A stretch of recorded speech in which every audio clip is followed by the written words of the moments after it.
ओम श्री परमात्मने नमः। श्री महानिर्वाण तंत्र चतुर्थ उल्लास, शक्ति का स्वरूप और नाम रूप भेद। परमेश्वर के मुख से पर ब्रह्म की उपासना को भली भांति सुनकर आनंदित हो श्री महादेव जी से पूछने लगी।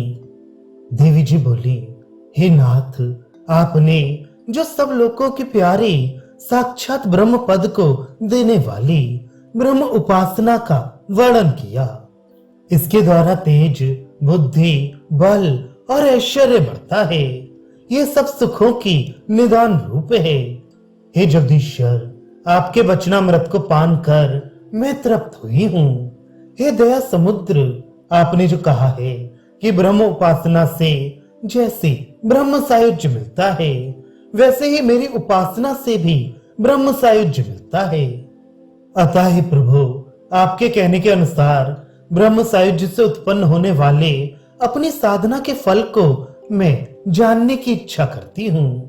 इस साधन की विधि क्या है? किस मार्ग का अवलंबन करने से साधन हो सकता है? इसका मंत्र और ध्यान क्या है? पूजा किस प्रकार की है?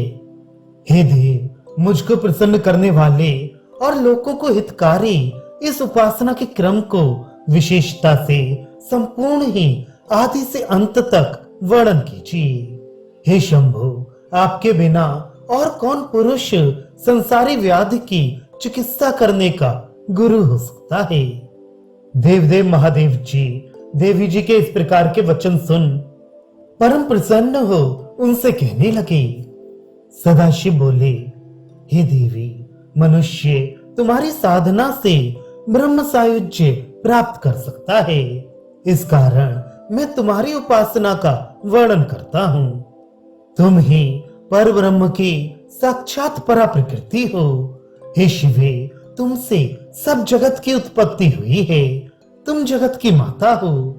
हे भद्रे, मैं तत्व से लेकर परमाणु तक और समस्त चराचर सहित ये जगत तुमसे ही उत्पन्न हुआ है और समस्त जगत तुम्हारी ही अधीनता में बधा हुआ है। तुम ही समस्त विद्याओं की आदिभूत हो और हमारी भी जन्मभूमि हो। तुम सारे संसार को जानती हो, परंतु तुमको कोई नहीं जान सकता। तुम काली, दुर्गा, तारिणी, षोडशी, भुवनेश्वरी, धूमावती, बगला, भैरवी और छिन्नमस्ता हो। सर्वशक्ति स्वरूपिणी हो। तुम सर्वदेवमयी और सर्वशक्ति स्वरूपिणी हो।